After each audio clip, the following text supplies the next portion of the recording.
Multi-Emmy winning sports reporter, broadcaster, and author of a new book, Talking to Goats, The Moments You Remember and the Stories You Never Heard.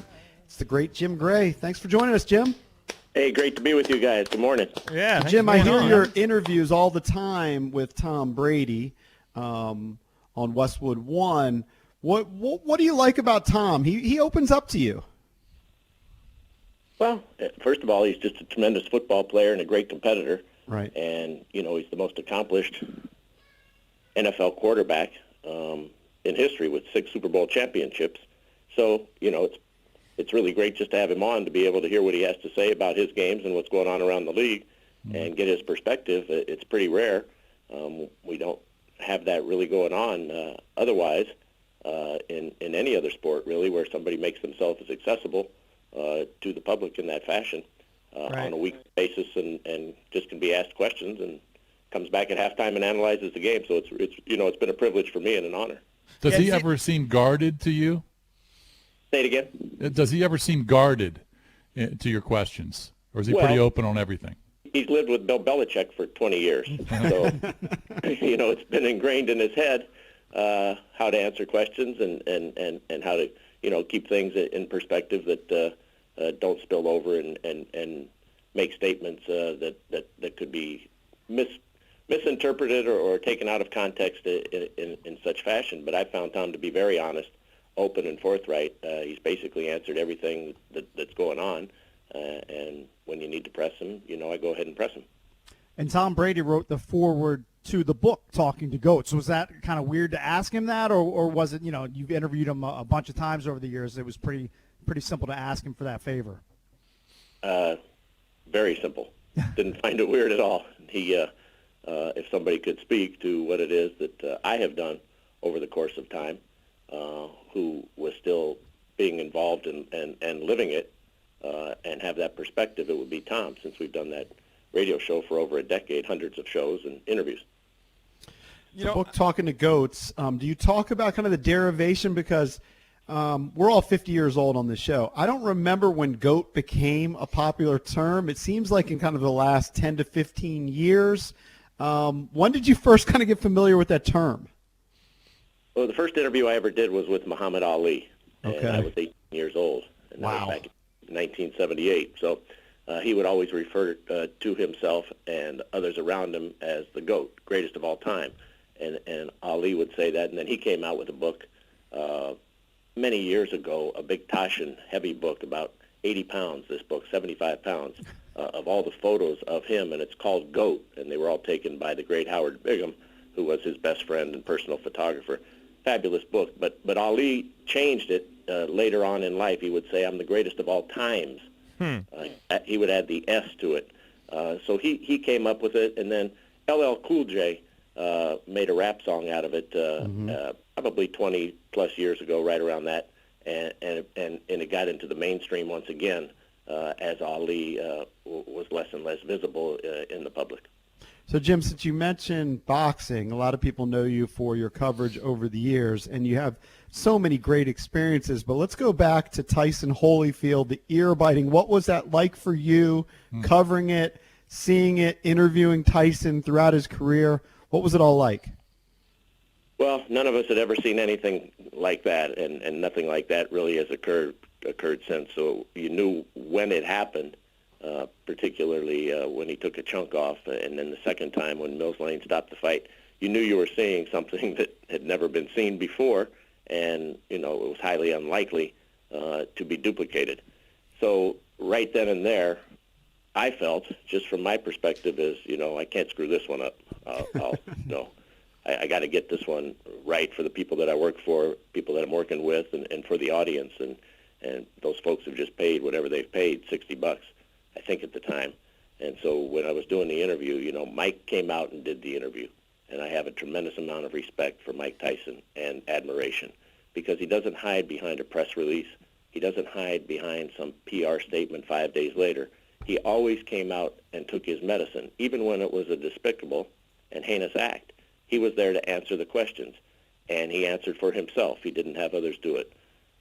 In that particular interview, it's the only time that I can recall in my life, not even recall, I know it's the only time, I saw a man's skull. That's how deep that wound was over his right eye. You see the orbital bone, the white of it, and it had not been stitched up. He was on his way to the hospital. So he felt his defense was that the headbutts were repeated and intentional by Evander Holyfield, and he just had to retaliate in some fashion to remain in the fight. And Mills Lane did not take a point away, and then back in the first fight, he had repeatedly complained to Mitch Halpern was the referee, and they didn't do anything about it then. So Tyson was just frustrated, and he felt, if he can do this to my eye, I'm going to do this to him to try and make up so that he's going to have something distracting him. So doing a special here on Fox this Sunday night at 10 p.m. Eastern Time on Fox News. We go back and talk to all of the old GOATs, and then it'll replay on Fox Sports 1. Not necessarily old. Tom Brady's in it. Mike Tyson's in it. That's what you're asking me about. And Tyson, I asked him about that fight and about that night and about the bite, and he really explains it well from his perspective and says he would do it again. Jim, I'm wondering, you're at a different level, right? You're a legend to us, right? You've been around the game for so long. All the athletes know who you are, so you get a level of respect, right? They kind of let you in. You're kind of one of them, right? We've interviewed, let me see, I'm looking at it. We've interviewed Tiger. We've interviewed Tyson. We've interviewed LeBron. And most of these guys, like Bryce Harper, kind of, he hasn't achieved that yet, but guys that have been sort of prodigies throughout their life, I find them very, they don't let you in, as Cake's alluded to. Maybe Tyson, of all the people, right? And I get it because everyone wants something from them. John Riggins is a similar way. He doesn't really let you in. Of all the guys that you've talked to here, who let you in the most? I would think maybe Tyson might be the most genuine of all of them. Well, Tyson's one of the very last truly honest athletes. Yeah. He says it how he feels. He tells you what's on his mind. Right. And even if you don't like it, he's willing to suffer the consequences of his words and actions. I love that. So he is really, he wrote me a 5-page letter when he was in the penitentiary, and I write about it in Talking to Goats, what the details of that were. Suffice it to say that he said in the letter, a handwritten letter, that he could leave prison right away if he would agree to admitting to the rape. But he said, I didn't rape this woman, so I won't admit it. Next paragraph in the letter, he says, there are 4 or 5 other things that I've done throughout the course of my life that are worse than what I'm accused of. Therefore, I feel I'm at the right place at this time. So, that's incredible insight, actually. Yeah, and Brady has let us in. I mean, Ali was very, very, very inclusive. I had a terrific relationship. Knew Kobe Bryant since the time he was an infant, all the way through his life. And he gave out an interview to me complaining about Shaquille O'Neal and troubles that they were having, which set off for basketball and for the Lakers World War III in a basketball type of perspective. And so I think many of them have given me a glimpse, and longer than a glimpse, a long look inside. Right. So when Eric said we interviewed Tiger, it was at the Congressional Country Club, and obviously all the media was there, and we were told we have 3 minutes with him. Yeah. And all Eric his handlers are around you, and they're like Yep. kicking you and pinching you because they don't want you to ask them about, like, they think because we're morning guys that we were going to ask them about, like, old girlfriends or something. Right. And all we wanted to do was talk golf. Right. But we were given 3 minutes, and I remember Eric had one question, I had one question, that was it, and then we were kind of shoot away. But talk about someone who's guarded, man. I mean, he just doesn't let you in. Kind of give us your experiences with Tiger, and he's obviously the big story this week with what he did yesterday. Tiger has always been very professional with me, guys. I did one of the first interviews he ever did. It became a very famous line. When I grow up, I'm going to win all the majors and beat all the pros. He was 9 years old when he said that. Wow. To me at Cypress Club, I went down to see him as a freelance reporter, and his father, Earl Woods, and Tiger. And so Tiger always stops and gives me 5 minutes. But he is at a distance. You're exactly right, guys. While he's very professional with me, and he always does the interview, doesn't really have a whole lot that he wants to say other than about his 5-iron on the 8th hole. So you really can't penetrate that. He'll talk to me about the Raiders that he loves, or the Lakers, or Kobe, or certain instances of sports that he's interested in. But he's been more at a distance. He's more like the Heisman, where Ali was more like inclusive and put his arms around you. Tiger just, and I understand it at times too. I understand it because you can't take every picture, you can't sign every autograph. There's tremendous demands on his time from everybody, always. But he finally let his guard down last year when he won the Masters. He finally became a human being and allowed all of the public and all of his competitors to be involved and take joy in his accomplishments. Mm-hmm. He never had done that before. If you see that scene from the 18th green on, where he hugs his mom and he hugs his children, and then he walks up, and it's just lined with the fans and the patrons at Augusta National, and he's actually smiling and raising his fist and high-fiving people and hugging the people who were waiting for him, Ricky Fowler, Jay Monahan, and the competitors, the Justin Thomas. It's the first time I saw Tiger actually really let others be happy for his success as opposed to being standoffish. So, maybe all the trials and tribulations and all of the things that had gone on in his life with the DUI and the infidelities and so forth, maybe he finally became vulnerable enough to say, you know what, it's time for me to share this. Yeah. And Jim, of all the GOATs and all the greats, a little change there. Yeah. Of all the GOATs and all the greats that you've talked to, I wonder who you find to be the greatest showman, like that puts on the best show. You've sat down with guys like Floyd Mayweather, Conor McGregor, who just oozed charisma and personality more than anybody. Wow, that's a great question, and it's by far and away Muhammad Ali. It's not even close. And then there's another one who was just so entertaining and so much fun, and made it great to cover and be around, and that's Charles Barkley. Yep. Yeah. He was just. What about Shaq? I find Shaq so endearing. Shaq was great. Shaq was terrific, but Shaq was always good with me until I did that interview with Kobe, where Kobe just went nuts and called him. And then what happened? Well, then Shaq did his rap. Did he hold it against you? Oh, yeah, he called me Trader Gray for years, Trader Gray. But that's funny.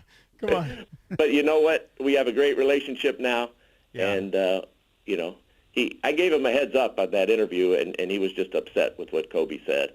And but now we're terrific, and Shaq was always fun, and he's really smart, and he's got a great personality, and he's jovial, and he's a good man. But I would say Muhammad Ali and Charles Barkley. And you say that about Muhammad Ali. So I think it was the first Super Bowl we ever went to in Atlanta. Yep. And we happened to be getting some free food at the Super Bowl media headquarters. Yeah. And in walks Muhammad Ali, and all of a sudden you just saw hundreds of people gather around Muhammad Ali, and he was there to watch. Mike Tyson had some sort of a comeback fight. I think it was against Julian Francis, pops into my head, from England. And it was unbelievable just being in the same room with Muhammad Ali. He could do that. He was just amazing. And I got, he was my first interview, and he allowed me to do his last interview. So we had last interview that he ever did on television. So we just had a lot of times together. But there was this one time where we were driving in a car from Atlanta to Columbia, South Carolina. And we pulled off the highway to get some gas. And it was this big Cadillac. It was more like a boat than a car back then. And as we were driving to get back on the highway, we looked over, and there were a bunch of kids playing basketball on dirt, no pavement.